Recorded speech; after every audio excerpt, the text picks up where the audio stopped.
He saved a puppy, thinking it was a German Shepherd, but it was too late when he realized that it was not a dog. Welcome back to Stories True Way. Don't forget to subscribe to the channel.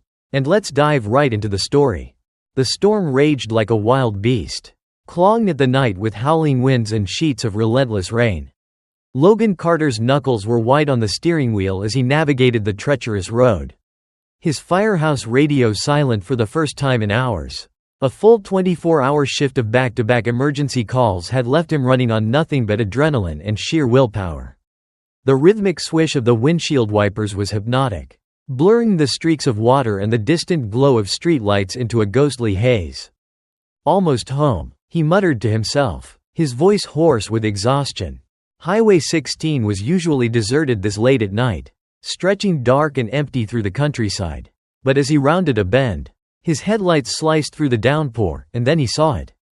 A small, motionless shape lay on the side of the road, barely distinguishable from the rain-soaked asphalt. Logan's gut clenched. It could have been debris, a fallen branch, or just a trick of the storm. But something about it made his instincts flare to life. The same instincts that had kept him alive through years of firefighting rescues. Without hesitation, he eased his foot onto the brake, his tires skidding slightly before finding traction. The truck rumbled to a stop on the narrow shoulder, rain drumming against the roof like 1,000 desperate fingers. For a moment, he hesitated. He was bone-tired. It was probably nothing. But then, against the dim glow of his headlights, the shape moved, barely, but enough. Grabbing his flashlight from the glove compartment, Logan shoved open the door, bracing himself against the howling wind. The cold rain assaulted him immediately, seeping through his clothes, but he hardly noticed as he rushed forward, his beam cutting through the darkness. And then his heart clenched. Curled into a pitiful, sodden ball was a tiny creature, its fur slicked against its frail body. Shivering violently, it barely lifted its head as Logan knelt beside it, two wide, terrified eyes blinking up at him. A weak, pitiful whimper rose above the roar of the storm. "Hey there, little one," Logan said softly, his voice barely audible over the wind. His firefighter instincts kicked in immediately: assess, stabilize, rescue. He shrugged off his jacket, wrapping the trembling bundle in its warmth, cradling it against his chest. The creature didn't resist, too weak to do anything but tremble. Holding the tiny, fragile life close, Logan sprinted back to his truck, his boots splashing through growing puddles. He yanked the door open, slid inside, and cranked up the heat to full blast. As he pulled the drenched bundle closer, he got his first real look at it. The creature was small, no bigger than a few weeks old. Its fur was dark, its pointed ears barely visible through the wet mess. Logan's chest tightened. Someone had left this poor thing out here, abandoned in the middle of a storm. His jaw clenched with anger at the thought. But he forced himself to focus. There would be time for questions later. "You're safe now," he murmured, keeping one hand on the shivering creature as he shifted into drive. "Let's get you home." And with that, he sped off into the night, unaware that the life he had just saved was about to change his own forever. The storm showed no mercy. Rain lashed against the windshield in furious sheets, and the wind howled like a wounded beast, rattling the truck as Logan sped down the dark, desolate road. The small bundle wrapped in his jacket trembled uncontrollably against his chest, its tiny body still icy despite the truck's blasting heater. Every so often, a weak whimper escaped, barely audible over the relentless downpour. Logan risked a glance down. The creature was pitifully small, curled into a tight ball, its soaked fur clinging to its frail frame. Its tiny chest rose and fell in uneven, shallow breaths. "Too cold, too weak. Hang in there, little one," he muttered, tightening his hold on the fragile life in his arms. His foot pressed harder on the gas. The roads were slick with rain, the headlights barely cutting through the storm's wrath. But none of that mattered now. He had fought infernos, pulled people from burning buildings, stared death in the face more times than he could count. But tonight, it wasn't fire or collapsing walls that had his pulse pounding. It was the desperate fight to keep this tiny creature alive. The truck skidded slightly as he took the last sharp turn toward home. Logan barely noticed. His mind raced, calculating his next steps. Warmth, dry blankets, water, food. The thing was so small, So fragile. Was it even strong enough to make it through the night? A fresh surge of determination shot through him. No, he refused to let that happen. With a screech of tires, he pulled into his driveway, throwing the truck into park before yanking the keys from the ignition. He barely felt the cold as he flung open the door and dashed through the rain, shielding the tiny creature from the downpour. His boots slammed against the wooden porch, water dripping from his soaked clothes as he shoved the door open with his shoulder. The warmth of the house enveloped them like a cocoon. But Logan barely paused. He moved on instinct, heading straight for the bathroom. With practiced hands, he grabbed a soft towel and carefully unwrapped the trembling creature from his jacket. Up close, it looked even worse, skinny, delicate, a mess of wet fur and tiny limbs. Its eyes barely opened, two dark, glassy orbs staring up at him, full of exhaustion and fear. "It's okay, buddy," Logan murmured, lowering his voice to a soothing tone. "You're safe now." He worked quickly, rubbing the towel gently over its tiny frame. Absorbing the dampness, the creature let out a soft, pitiful chirp, not a bark, not a growl, but something different. The sound was strange, high-pitched and bird-like, cutting through the silence of the house. Logan froze for a second, frowning. That was an odd sound for a puppy. Shaking the thought away, he focused on the immediate problem, getting it warm. He grabbed an old blanket, folding it into a small, soft nest near the heater. Carefully, he placed the little creature inside, watching as it instinctively curled into a tight ball, its shivers slowly beginning to subside. Logan exhaled, running a hand through his damp hair. He was exhausted, but sleep was the last thing on his mind. He sat on the floor beside the makeshift bed, watching over the tiny life he had just rescued. Outside, the storm still raged. Thunder growled in the distance, the wind screaming through the trees like an unseen predator.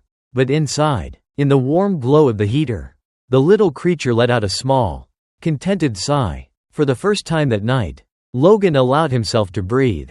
This tiny, helpless thing had been abandoned in the middle of a storm, left for dead, and yet, against all odds, it had survived long enough to be found. Something in Logan's chest tightened. Whatever this little guy was, wherever he had come from, it didn't matter.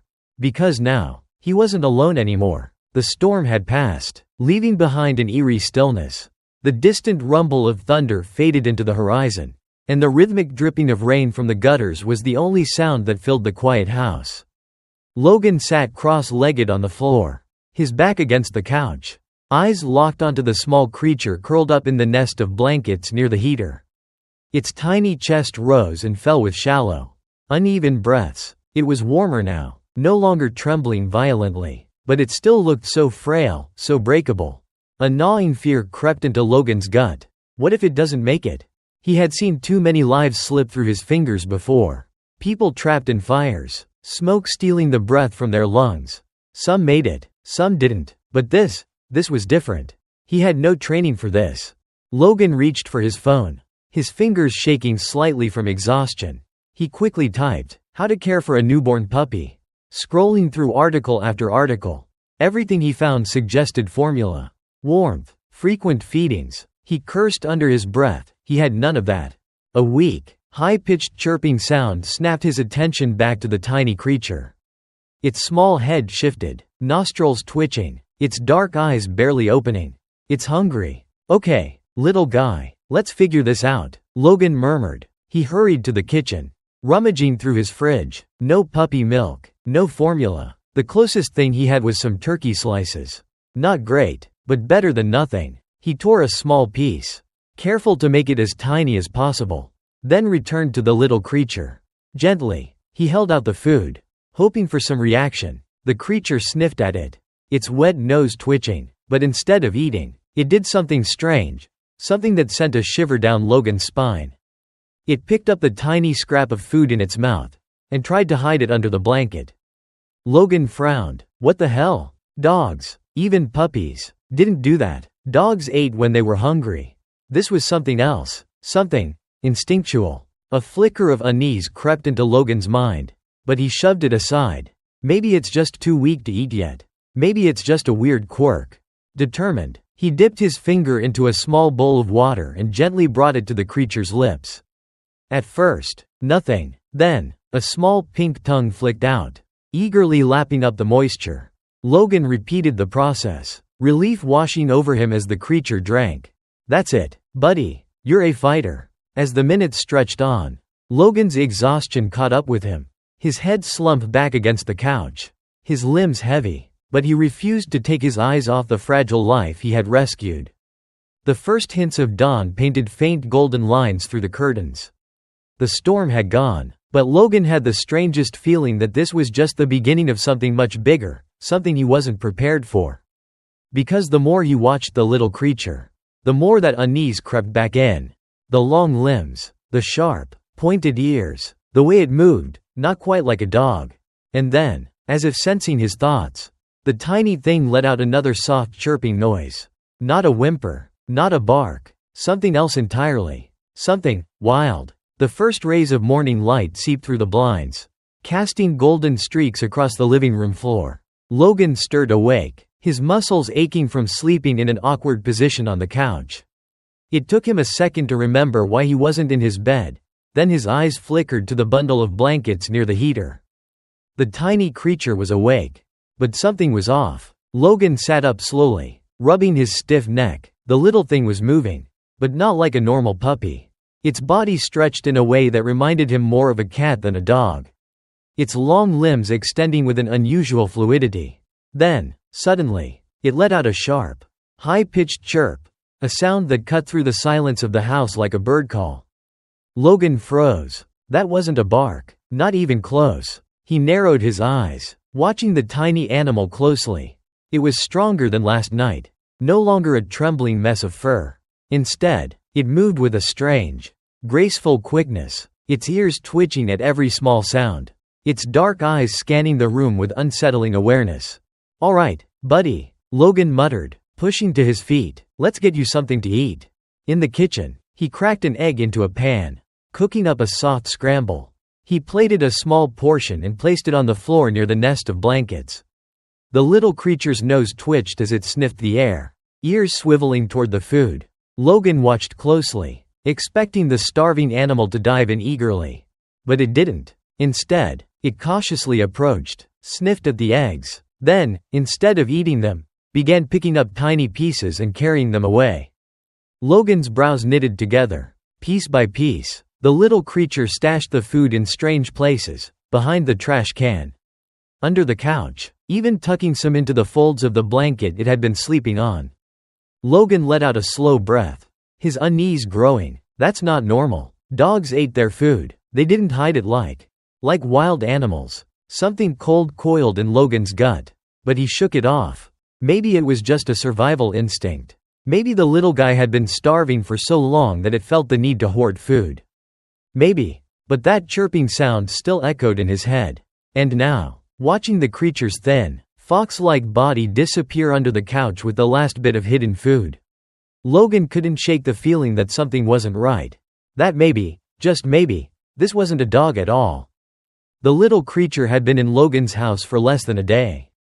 But already, it was becoming a presence that felt impossible to ignore. It moved through the space like a ghost, silent, watching, learning. Logan had spent the morning observing it in return, studying every odd quirk, every movement that didn't quite fit. It wasn't just the way it hoarded food.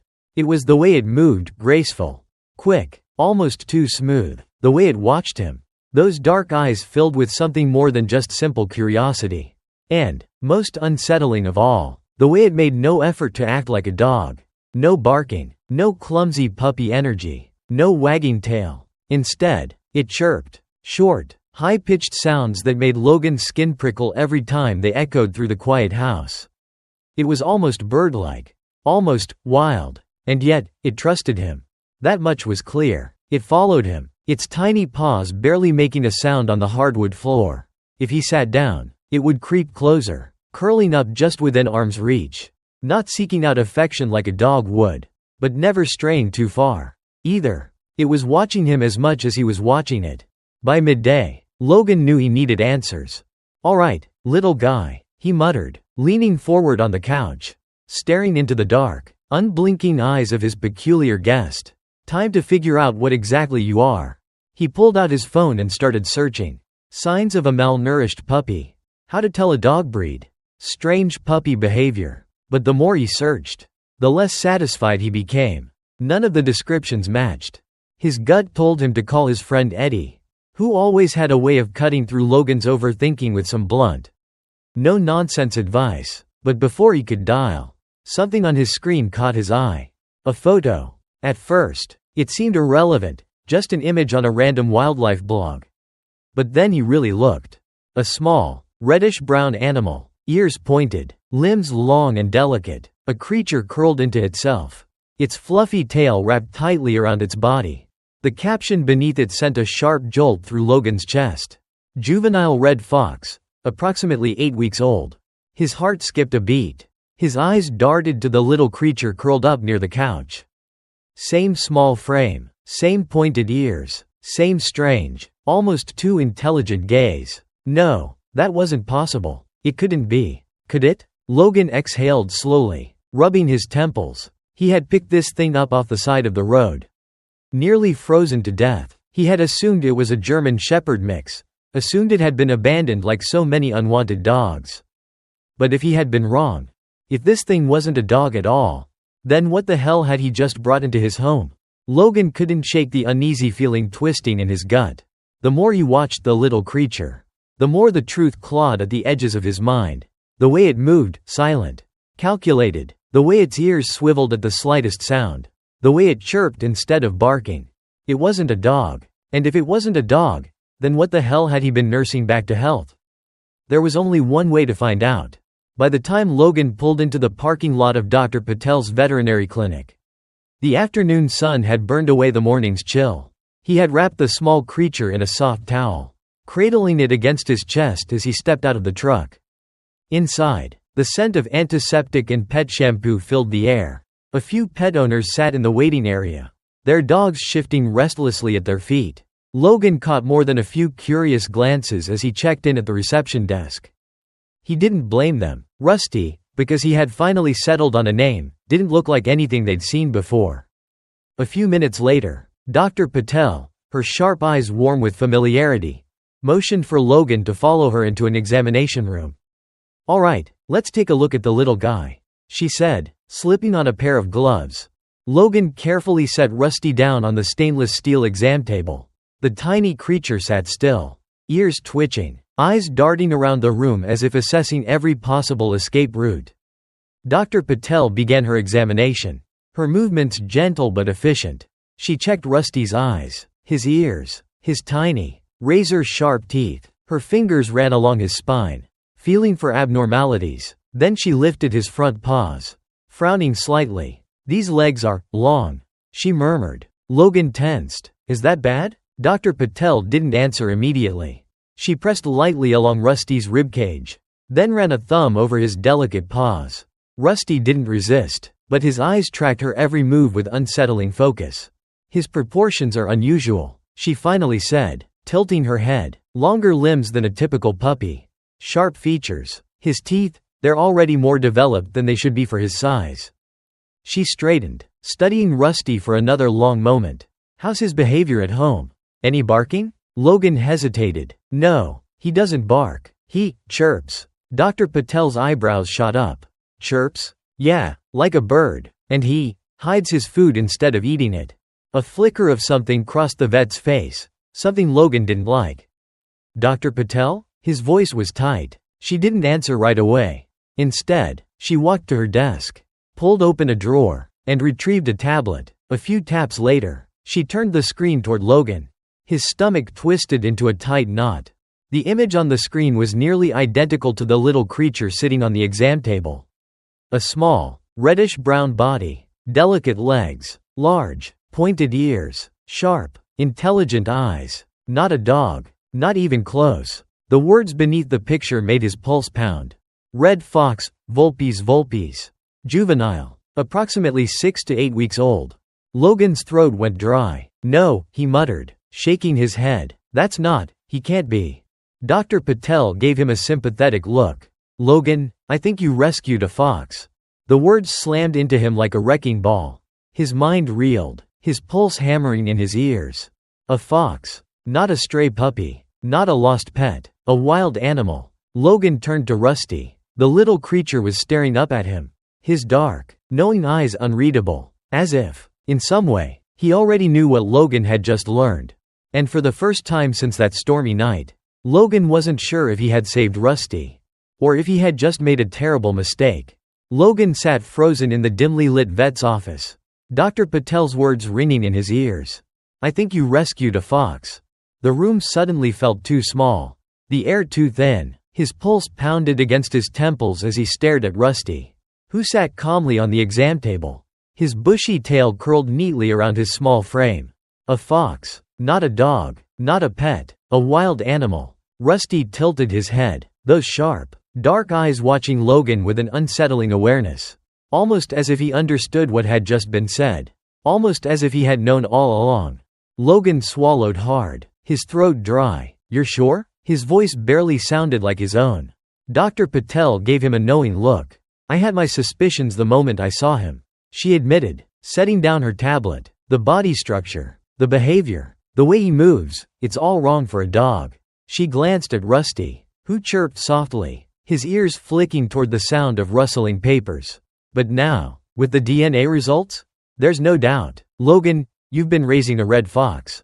Logan exhaled sharply, running a hand through his hair. His mind was racing. How had he not seen it? How had he missed the signs? The chirping instead of barking. The food hoarding behavior. The way he moved. Too graceful. Too wild. The truth had been staring him in the face since the moment he found Rusty on the side of the road. Half frozen in the storm. But he hadn't wanted to see it. Because if he had admitted the possibility, he would have had to face the reality of what that meant. Rusty wasn't a lost puppy. He wasn't a pet that someone had abandoned. He wasn't even supposed to be here. He was a wild animal that didn't belong in a human's home. Logan clenched his fists, his chest tightening. "So what happens now?" Dr. Patel hesitated. "Legally?" She sighed. "Foxes aren't allowed as pets in this state. If wildlife authorities find out you have him, they'll confiscate him immediately. And Logan, I hate to say this, but foxes that have been raised by humans from a young age? They usually can't survive in the wild." Logan's stomach twisted painfully. They'd take him. They'd force Rusty into a sanctuary or, worse, euthanize him if they decided he was too domesticated to be released. "Are you saying I have to give him up?" Logan's voice was tight, his jaw clenched. Dr. Patel met his gaze, her expression torn. "I'm saying you don't have a lot of options. But I also know that foxes bond deeply with those they trust." She glanced at Rusty, who had stopped paying attention to their conversation and was now pawing at the edge of the exam table, nose twitching as if already planning his next mischief. "And from what I can see, he trusts you." Logan's throat tightened. Rusty wasn't just some wild animal to him anymore. He was the small, shivering thing Logan had carried home through the storm. He was the mischievous little troublemaker who hoarded food in the couch cushions. The creature who curled up near Logan's feet at night, who chirped and flicked his ears every time Logan spoke. He wasn't just a fox.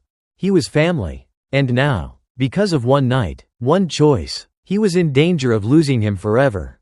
Dr. Patel lowered her voice. "There's one thing we could try." Logan straightened. "What?" "A special permit. It's rare, and it won't be easy to get.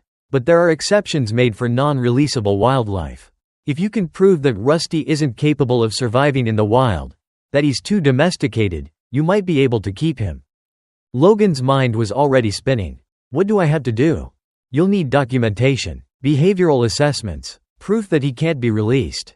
And even then, it'll take time. You need to be careful. Logan, if the wrong person finds out before you get approval, it could be over before you even have a chance to fight for him." Logan nodded, determination settling deep in his bones. He wasn't losing Rusty. Not to the wild. Not to the authorities. Not to anyone. The fight had just begun. Logan gripped the steering wheel so tightly his knuckles turned white. His truck rumbled down the road. But his mind was miles away, replaying Dr. Patel's words over and over.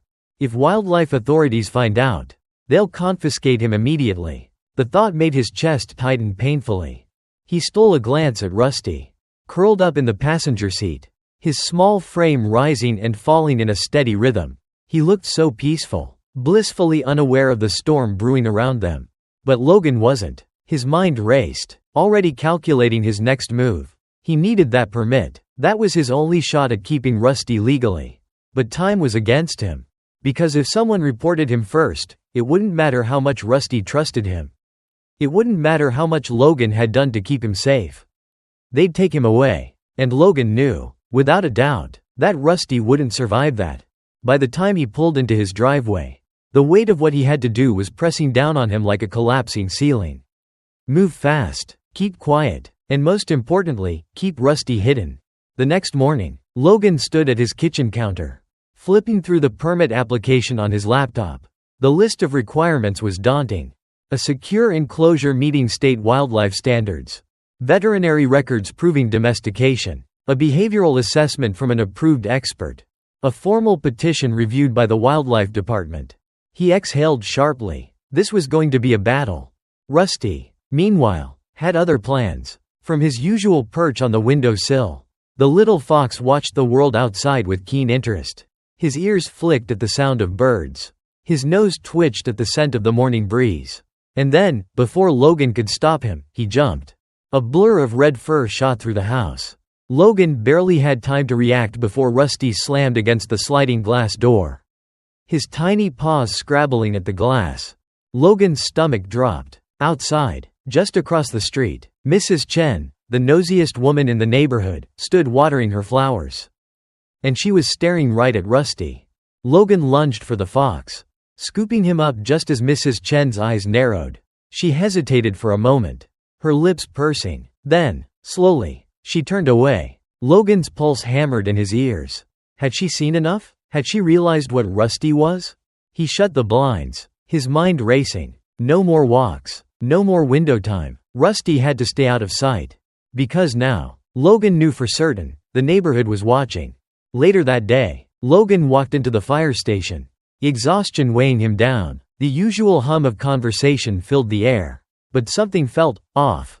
Eddie, his best friend and longtime crewmate, was waiting by the lockers. His arms were crossed, his expression unreadable. "You've got a problem," Eddie said, his voice low. Logan stiffened. "What do you mean?" Eddie sighed, rubbing the back of his neck. "People are talking. Man, Thompson's wife saw you the other day. Said she thought you had a fox. And Mike, new guy on shift? He made some joke about calling animal control." Logan felt like the air had been punched from his lungs. "You're saying, they'd actually report me?" Eddie hesitated, then gave him a hard look. "You know how it is. If the wrong person gets involved, it won't matter how well you take care of him. Rules are rules." Logan clenched his jaw. This was worse than he thought. It wasn't just nosy neighbors anymore. His own coworkers, the guys he trusted with his life, were starting to ask questions. And if one of them decided to follow the rules instead of loyalty, Rusty was as good as gone. That night, Logan stood in the living room, watching Rusty. The little fox was playing with a stray sock, flipping it into the air before pouncing on it with alarming precision. He was growing stronger, faster, more wild with every passing day. And Logan knew, deep in his gut, that keeping him hidden wouldn't be enough forever. He needed that permit, fast. As he locked the doors, double-checked the windows, and made sure every possible escape route was sealed, Rusty chirped softly from the floor, tilting his head in curiosity. Logan let out a breath, sinking onto the couch. "Sorry, buddy, no more outside for a while." Rusty blinked at him, then curled into a tight ball, his tail wrapping around his small body. 2 weeks. That was all the time Logan had before the Wildlife Department followed up on his case. 2 weeks to prove that Rusty belonged with him. And if he failed, they'd take him. And Logan would be damned if he let that happen.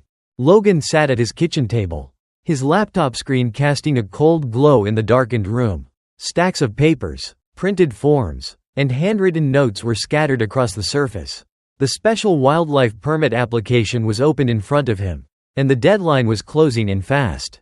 His chest felt tight. 2 weeks. That was all he had. 2 weeks to prove that Rusty wasn't just some wild animal that needed to be taken away. That he was more than a fox. That he was family. A soft chirping sound snapped Logan out of his thoughts. He turned to see Rusty perched on the windowsill, his ears twitching, nose pressed against the glass. His tail flicked in that restless way Logan had come to recognize. He wanted out. "Not tonight, buddy," Logan murmured. Rusty let out another high-pitched yip, staring at him with those sharp, intelligent eyes. For a second, Logan swore the little fox understood exactly what he had said. But then Rusty did something he had never done before. In one swift, fluid motion, he leapt from the windowsill, sprang onto the kitchen counter, and landed gracefully on the floor without a sound. Logan's breath caught. That was not the movement of a dog. That was wild. That was instinct. And it scared the hell out of him. Logan shoved his worry aside and forced himself to focus. If he was going to get this permit, he needed proof. Hard evidence that Rusty wasn't suited for life in the wild. So, for the next several days, he documented everything. He filmed Rusty's behavior, how he hoarded food instead of eating it normally, how he chirped and yipped instead of barking. He recorded the way he followed Logan from room to room, curling up at his feet like a house pet. He captured every strange, not quite wild, not quite domesticated thing Rusty did. But as Logan worked, he realized something. Rusty wasn't just behaving like a pet. He had chosen this life. Despite every instinct, despite every wild urge still buried deep inside him, he wanted to stay. And that fact alone gave Logan hope. One afternoon, Logan walked into the fire station with his paperwork in hand, ready to ask his captain for a character reference. But as soon as he stepped inside, he knew something was wrong. Silence. The usual chatter. The clanking of weights from the gym. The hum of casual conversation. All of it was gone. Instead, his entire crew was gathered in the common area, staring at a computer screen. Logan's stomach dropped. He knew. Before he even saw it. He knew. Eddie turned slowly in his chair. His expression grim. Logan stepped closer. His heart hammered against his ribs as his eyes locked onto the screen. A news article. The headline made his blood run cold. Local man allegedly keeping wild fox as a pet, authorities investigating. Beneath it was a grainy, zoomed-in photo of Rusty. The world tilted. Logan felt like the air had been sucked from his lungs. Where the hell did they get this? His voice came out hoarse. One of the neighbors must have reported it. Eddie said. Maybe Thompson's wife. Maybe someone else. Doesn't matter. Animal control is already looking into it. Logan clenched his fists so tightly his nails dug into his palms. No. He was running out of time. Faster than he thought. That night, Logan locked every door, every window. He double-checked the curtains, making sure no one could see inside. Rusty watched him, tilting his head, sensing the shift in the air. Logan knelt beside him, running a hand over his thick, red fur. We've got one shot at this, buddy. He pulled out his phone, scrolling through his contacts until he found the name he was looking for. Dr. Evelyn Marks, a wildlife specialist, one of the few people who might actually help. His hands were shaking as he hit dial. The phone rang, once, twice, then, click. Dr. Marks speaking. Logan swallowed hard. I need your help, and I need it now. Because if he didn't get that permit before animal control knocked on his door, Rusty would be gone. Logan's pulse thundered in his ears as he gripped his phone, waiting for Dr. Evelyn Marks to respond. I need your help, and I need it now. There was a brief pause on the other end of the line, followed by a calm, measured voice. Logan Carter, I assume this is about the fox?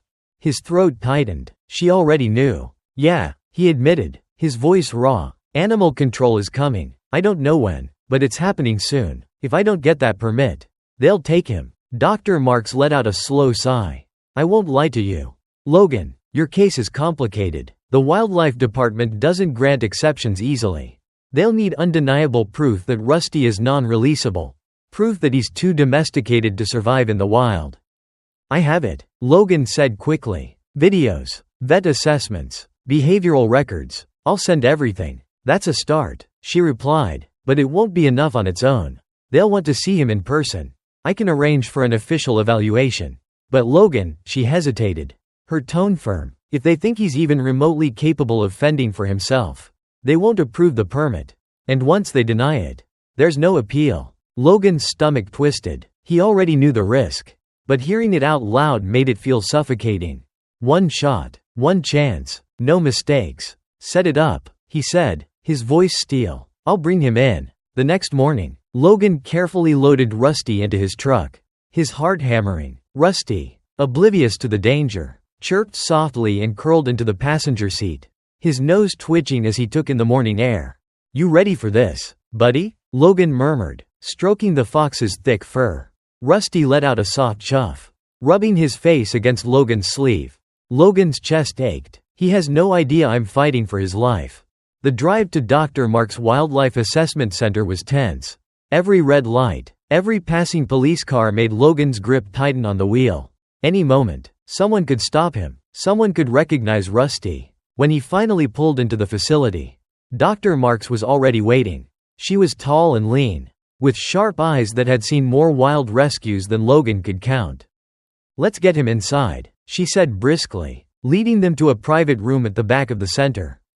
Rusty hesitated as they entered, his ears twitching. The scent of other animals lingered in the air, wolves, raccoons, even other foxes, but he didn't pull away from Logan.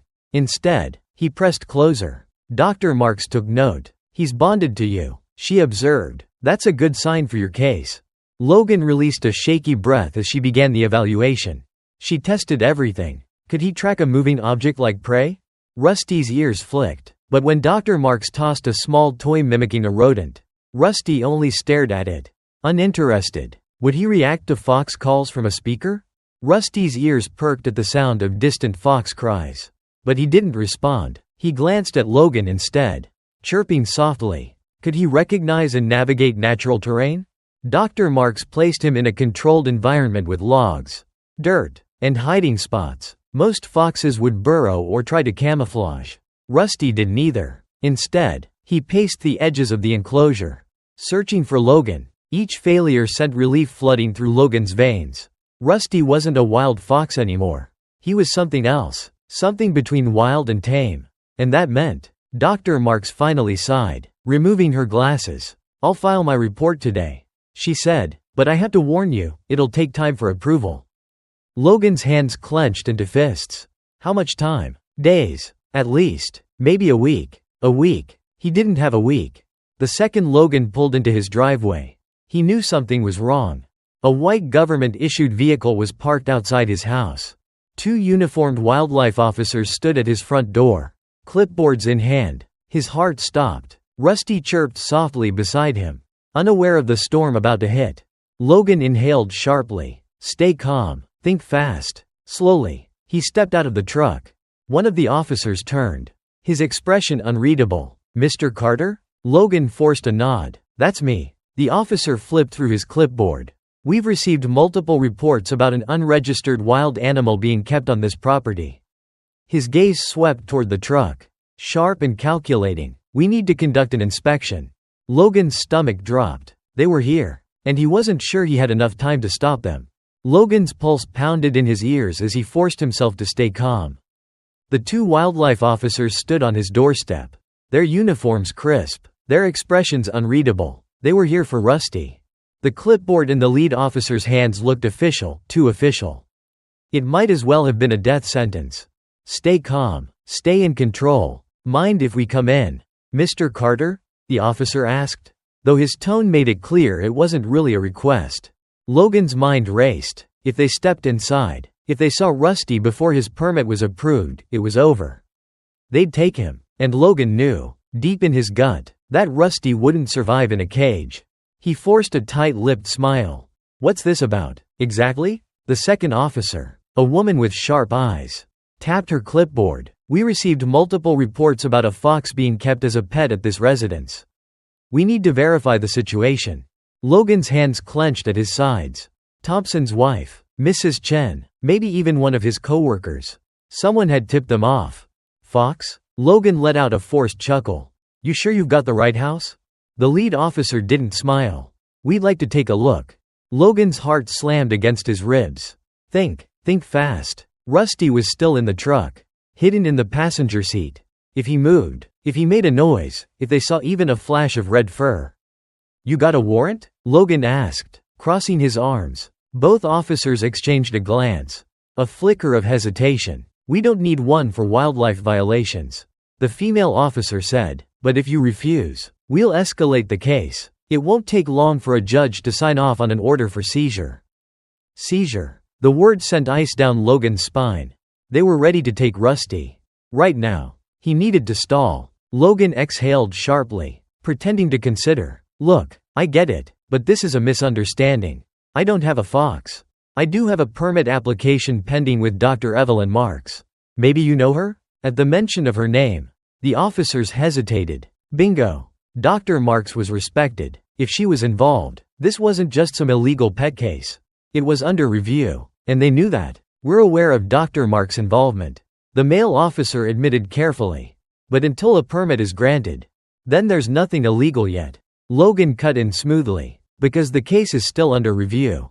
If you seize him now, you're interfering with an active wildlife assessment, which could be grounds for legal pushback. Another hesitation. Longer this time. Logan pressed his advantage. You can wait a few days. Right? Just until the review is completed? If the permit is denied, I'll cooperate. He was lying through his teeth. If the permit was denied, they'd have to pry Rusty from his cold, dead hands. The officers exchanged a look. It was clear they didn't like this. But legally? Logan wasn't wrong. After a long, tense silence, the male officer exhaled. Fine, you got 48 hours. If we don't get word from Dr. Marks by then, we're coming back with an order. No more delays. Logan forced a nod, even as his chest tightened with dread. 48 hours. 2 days. That was all the time he had to save Rusty. As the officers turned and walked back to their vehicle, Logan watched them go, his fists clenched so tightly his nails dug into his palms. Rusty had no idea how close he had just come to being taken away. As soon as the officer's truck disappeared down the road, Logan yanked open his own door. Rusty blinked up at him, completely unaware of the storm brewing around him. We're running out of time. Buddy, Logan murmured, his voice tight. He pulled out his phone, dialing Dr. Marks with shaking fingers. The second she picked up, he didn't waste a second. They're coming back in 2 days. If we don't get this permit approved now, it's over. Dr. Marks' voice was calm, but urgent. I'll do what I can. Logan, but we need absolute proof that he's non-releasable. I need one final piece of evidence that seals the case. Logan swallowed hard. What kind of proof? Dr. Marks hesitated. Then she said something that made Logan's stomach twist. Something that proves Rusty is incapable of surviving on his own. Something that no wildlife authority could dispute. Logan's grip tightened on the phone. He looked at Rusty, small, wild, but undeniably his. There was only one way to prove that Rusty belonged with him. And it meant taking the biggest risk yet. Logan's grip tightened around his phone as Dr. Marks' words echoed in his mind. Something that proves Rusty is incapable of surviving on his own. Something that no wildlife authority could dispute. His pulse pounded. He knew what he had to do. It was dangerous, risky as hell, but it was the only way. He had to let Rusty go. Not permanently, but just long enough to prove the truth. If Rusty couldn't fend for himself in the wild, if he chose to come back, then no one could argue that he belonged with Logan. Not the authorities, not the law, no one. And Logan would have the proof to save him. That night, under the cover of darkness, Logan drove deep into the forest. The trees loomed tall and silent, their branches whispering in the wind. The air was thick with the scent of damp earth and pine. Every instinct screamed at him that this was a mistake, that he was about to lose the one thing he swore he'd protect. But he had no choice. Rusty sat in the passenger seat, watching Logan with those dark, intelligent eyes. He was calm, as if he trusted Logan completely. The thought made Logan's chest ache. "You're free to go, buddy," he said quietly, more to himself than to Rusty. He stepped out of the truck and opened the door on the other side. Rusty hesitated, his ears twitching. Then, cautiously, he leapt down onto the forest floor. Logan swallowed hard. This was it. Rusty sniffed the air, his nose working, his ears swiveling toward distant sounds. Then, with a flash of red fur, he bounded into the undergrowth. And Logan felt his heart shatter. He stayed frozen, barely breathing, watching as Rusty disappeared into the trees. The silence that followed was deafening. It was done. He had let him go. And now all he could do was wait. Logan didn't leave. He sat on the hood of his truck, his eyes fixed on the tree line. The night stretched on, each passing minute weighing heavier on his chest. He told himself to give it time. Rusty would explore, test his instincts. Maybe he would come back. Maybe he wouldn't. The thought made Logan's stomach churn. What if he had just sent Rusty back to the wild for good? What if Rusty realized he belonged out here, away from Logan? What if this was goodbye? The wind rustled the leaves. But aside from that, the forest was quiet, too quiet. Then, a sound. A sharp, high-pitched chirp. Logan's heart stopped. Rusty. He jumped to his feet, scanning the darkness, his ears strained, his breath caught in his throat. Another chirp, closer. Then, movement, a flash of red fur, a blur of motion in the moonlight. And then, out of the darkness, Rusty came sprinting back. Logan barely had time to react before the little fox jumped onto him. His paws pressing against Logan's chest, his nose burying into Logan's jacket. Logan let out a shaky breath. Rusty had been free. He could have left, but he didn't. He had chosen to come back. Chosen Logan. Logan knelt down, wrapping his arms around the little fox, his throat tight with emotion. Rusty chirped again, nuzzling against him, as if to say, "Why did you let me go? I belong here." Logan closed his eyes. "Yeah, buddy, you do." And now, he had the proof to make sure no one could take him away ever again. Logan barely slept that night. He sat on the floor of his living room, Rusty curled up beside him, his small body rising and falling in steady, peaceful breaths. The little fox had no idea how close he had come to losing everything. But now, Logan had proof. Rusty had been given a choice. The wild or home. And he had chosen home. It wasn't just loyalty. It wasn't just comfort. Rusty wasn't wild anymore. He didn't know how to hunt. Didn't know how to survive alone. He wasn't like the foxes lurking in the shadows of the forest. He belonged here. And now, Logan had to make sure the law saw it that way too. By sunrise, Logan was back in his truck, Rusty riding beside him, watching the world pass by with curious eyes. Logan's hands were tight on the wheel, his heart pounding with urgency. He had less than 24 hours before the wildlife officers returned. The permit wasn't approved yet. Dr. Marks was still pushing it through the system. But Logan had one last move to make. He needed to get to the Wildlife Protection Office, before they got to him. The office was a dull government building. The kind that sucked the energy out of you the moment you walked in. Logan didn't care. He stormed through the doors, straight to the front desk. Rusty safely tucked in his carrier at his side. A receptionist barely looked up. "Can I help you? I need to speak with whoever's in charge of my wildlife permit case. Right now." She blinked, clearly unimpressed by his urgency. "Sir, you can submit inquiries online or wait for." "No," Logan growled. "I'm not waiting. I have evidence. I have proof that this animal cannot survive in the wild. And if you don't let me talk to someone, you're going to be responsible for taking a defenseless creature and throwing him into a life he won't survive."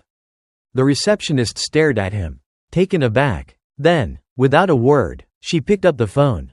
Minutes later, Dr. Evelyn Marks herself walked in. She raised an eyebrow at Logan. Amused. "You didn't have to storm the place. You know." Logan exhaled sharply. "They're coming today. I don't have time to wait." Dr. Marks nodded. "Understanding. Come with me." They sat in a cramped office, Logan's hands resting protectively over Rusty's carrier. Dr. Marks tapped her pen on the desk. "Show me." Logan didn't waste a second. He pulled out his phone and played the video footage from the night before. Rusty leaving. Rusty running free into the forest. And then, Rusty coming back. Rusty choosing Logan. Dr. Marks watched the screen intently. Her face unreadable. Logan could feel his heartbeat hammering against his ribs. Then, finally, she smiled. "This," she said, "is exactly what we needed." Logan's breath caught. "So, does this mean?" Dr. Marks leaned back. "I can push this through today. You'll have your permit before they even knock on your door." Logan nearly collapsed in relief. It was over. That afternoon, they came. The same two wildlife officers. The same stiff posture. The same unreadable expressions. Logan met them at the door. Permit in hand. The lead officer narrowed his eyes. "Mr. Carter, we're here too." Logan held up the document. "You're here to leave, because this says Rusty stays." A tense silence stretched between them. The officer took the paper, scanning it carefully. His frown deepened, but Logan could already see it. The fight was over. Finally, The officer sighed, handing the permit back. "You got lucky," he muttered. Logan shook his head. "No, Rusty got what he deserved." Without another word, the officers turned and walked away. Logan let out a breath he felt like he'd been holding for weeks. He looked down at Rusty, who was watching him with those sharp, knowing eyes. They had won. Rusty was finally, officially, home. The moment the wildlife officers left, Logan shut the door, pressing his forehead against the cool wood. His entire body sagged with exhaustion, the tension in his muscles finally releasing. It was over. He had fought. He had won. Rusty was staying. A soft chirp pulled him from his thoughts. He turned to see the little fox sitting by the couch. His ears perked, his dark eyes fixed on Logan. He wasn't afraid. He wasn't confused. He had never doubted. Logan let out a rough laugh, running a hand through his hair. "You knew we'd make it, huh?" Rusty chirped again, patting closer. Logan knelt, resting his hand against the fox's head. "We did it, buddy. You're home for good." Rusty responded by rubbing his face against Logan's hand before curling into a tight ball at his feet. Logan sat back, exhaling. The house felt different now, lighter, warmer. Not just a space, not just four walls and a roof. A home, their home. Over the next few weeks, Logan adjusted to life as the man with the fox. At first, his neighbors were wary. A fox? Living in a house? Some whispered, some watched. But Logan didn't care. Because Rusty wasn't just a pet. He was something between wild and tame. Something unique. In the backyard, Logan had built him a proper outdoor enclosure. A space large enough to roam, climb, and dig, but still safe. Secure. Rusty loved it, darting through tunnels, perching on ledges, watching birds from the shade of his shelter. But every night, as the sun dipped low and the stars blinked awake, he always made his way back inside. To Logan. Because no matter how much wildness still lived in his blood, Rusty had already chosen his pack. One evening, Logan sat on the back porch. Rusty curled up beside him. The air was crisp, the scent of pine and damp earth thick in the breeze. The sound of distant sirens reached them, faint but familiar. Logan's mind drifted. Rusty had survived against impossible odds. He had instincts sharper than any dog. He could hear, smell, and track things most trained animals never could. And suddenly, a thought struck him. A crazy thought. Maybe Rusty's journey wasn't just about survival. Maybe he was meant for something more. As Logan looked down at his strange, wild, perfect companion, a slow smile crossed his lips. "How do you feel about learning some new tricks, buddy?" Rusty's ears perked. And just like that, a new adventure had begun. Months passed. The tension, the fear, the constant watch over his shoulder, it was all gone. Rusty was officially his, and the wildlife officers hadn't returned. The house was no longer just a refuge. It was home. But Logan realized something unexpected. The bond between him and Rusty wasn't just about survival. It wasn't just about proving he could keep the little fox safe. It was deeper than that. Something primal, something unspoken. Every evening, Rusty would settle at Logan's feet while he read or watched TV. Some nights, they'd sit on the back porch, listening to the wind rustle the trees, the world quiet and calm. The fox didn't need words to tell Logan he was content. His presence alone was enough. And Logan began to see Rusty in a new light. Rusty wasn't just the fox who'd been saved from the cold, the rain, and the wilderness. He was the creature who had taught Logan something he hadn't realized he'd been missing. Rusty reminded him of the simple, raw beauty of life. The moments when instincts matter more than rules. When trust is more powerful than fear. And when loyalty isn't about ownership but about a choice, the choice to stay. In the end, Logan didn't just rescue Rusty. Rusty rescued him, too. And together, they had created something no storm, no law, no authority could ever take away. A partnership, a friendship, a family. Thank you for joining us on this incredible journey. If you enjoyed today's story, don't forget to hit the like button, share it with a friend, and leave us a comment. We'd love to hear your thoughts. And of course, don't miss out on more touching, unforgettable tales. Subscribe to Stories True Way and turn on notifications so you never miss a new story. Until next time, stay inspired and keep believing in the power of true stories.